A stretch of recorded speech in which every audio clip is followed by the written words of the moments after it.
Uniqlo po. Ayan, pa-trouser. Code ako dito, Mustard, 280 lang. Code Mustard, 280. Size po nito ay 30. 29 to 30 lang. O, ate, masasabay na. Okay, ayan mga madam, ha? Ayan po siya, mga sisi. Size 29 to 30 to. Ano sabi ko? Mustard o Uniqlo? Hindi ko alam, te. O, next, large. Ay, small to med na white, ate. Oy, ate, o. Termino, o.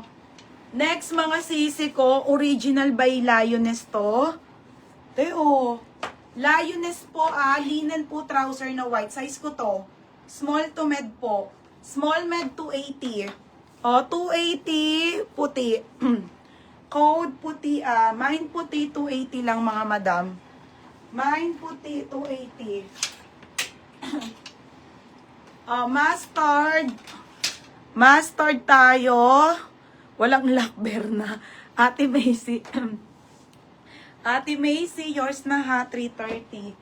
Next, large ulit eh. Brand new ulit with tag belted. Okay. Original, ito XL talaga. Primer to, brand new. XL po, linen, te. XL. Ito, te, oh. XL na belted linen Primark.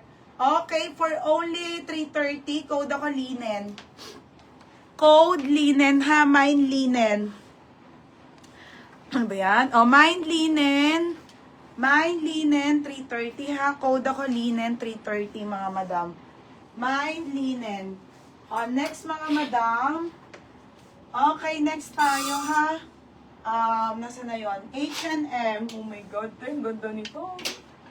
Mga sis.